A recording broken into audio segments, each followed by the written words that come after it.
उदयपुर के मदार क्षेत्र के शमशान में मिली महिला की अर्ध जली लाश के मामले में पुलिस ने मामले का खुलासा कर दिया है। बड़गांव थाना पुलिस ने एक आरोपी को गिरफ्तार किया है। जिस महिला को आरोपी द्वारा जलाया गया था वह दिल्ली की रहने वाली थी। पुलिस पूछताछ में सामने आया कि महिला द्वारा आरोपी को परेशान किया जा रहा था, जिस पर आरोपी ने युवती को पहले गले से दबाकर मार डाला और सबूत को मिटाने के लिए शव को गाड़ी में डालकर शमशान में ले गया और पेट्रोल डालकर जलाकर भाग गया।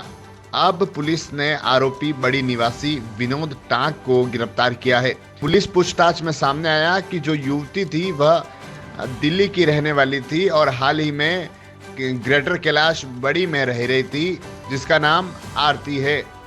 आरती अवैध रिश्ते में रहकर आरोपी विनोद से लगातार तरह तरह की मांगे कर रही थी, जिस पर आरोपी विनोद टांक मानसिक परेशान हो गया था और उसने आरती के किराए के मकान जो ग्रेटर कैलाश बड़ी में है वहां पर पहुंचकर गला दबाकर हत्या कर दी और सबूत मिटाने के लिए अपनी क्रेटा कार में शव को डालकर मदार के शमशान में ले गया, जहां पेट्रोल छिड़ककर आग लगाकर भाग गया।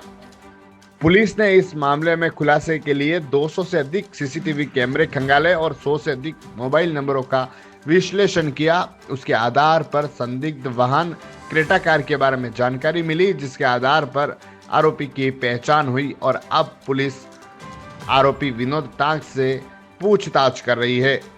देखिए 11 तारीख को थानाधिकारी बड़गांव पूरन सिंह जी को एक सूचना लगी कि मदार स्थित जो शमशान है वहाँ पर किसी महिला की अधजली लाश पड़ी हुई है।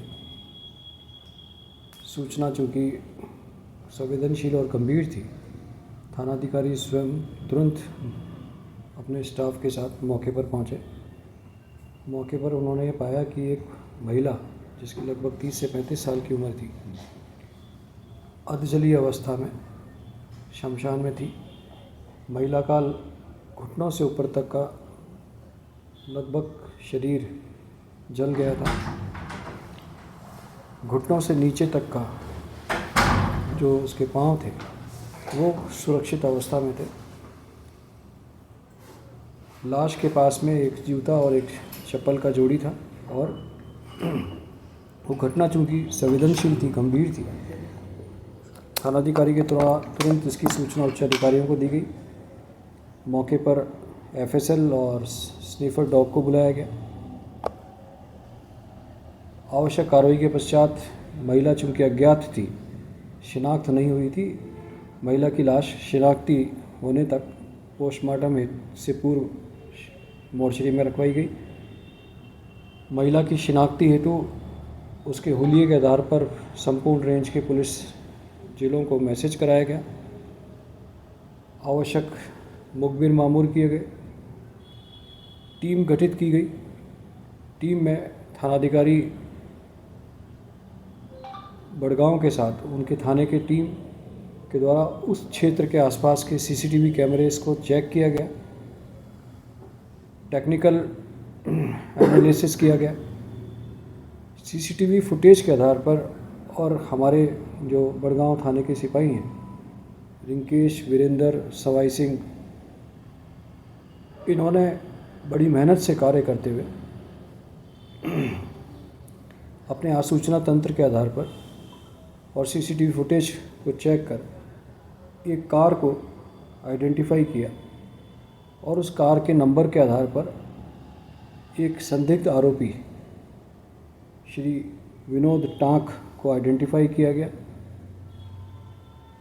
टेक्निकल एनालिसिस के पश्चात विनोद टांक को बड़गांव से डिटेन किया गया। विनोद टांक से पूछताछ के उपरांत यह जानकारी लगी कि यह महिला आरती कुमारी है, जो दिल्ली की निवासी है। पिछले लगभग 1-1.5 वर्ष से विनोद के साथ लिव इन रिलेशनशिप में रह रही है। प्रारंभिक पूछताछ से ये जानकारी लगी कि यह महिला एस्कॉर्ट सर्विसेज में इन्वॉल्व थी और इस आरोपी अनिल टांक के साथ लिव इन रिलेशनशिप में रह रही थी। अनिल टांक स्वयं भी एस्कॉर्ट सर्विसेज में इन्वॉल्व था। लिव इन रिलेशनशिप में रहते रहते इस महिला की आरोपी से पैसों के रूप में डिमांड निरंतर बढ़ती जा रही थी। इसी डिमांड से परेशान होकर के इस आरोपी विनोद टांक ने इस महिला को इसके घर पर जाकर, जहाँ ये किराए पर रह रही थी, वहाँ इसे गला दबाकर इसको मार दिया और मारने के उपरांत साजिश के साथ इसे इस शमशान में लाकर जलता हुआ छोड़कर भाग गए। आरोपी विनोद टांक को इस प्रकरण में अरेस्ट कर लिया गया है। लड़की के परिजन आ गए हैं, पोस्टमार्टम करा करके बॉडी उनको हैंडओवर की जा रही है। इस घटना में और कौन लोग संलिप्त हैं और किसकी भूमिका है, इस बारे में गहनता से पूछताछ की जा रही है। सर, विनोद टांक का बैकग्राउंड क्या है सर इसमें? देखिए, ये पहले जैसा अभी प्रारंभिक पूछताछ से जानकारी लगी, तथ्यों की तस्दीक होना शेष है। पहले शराब की दुकान पर सेल्समैन हुआ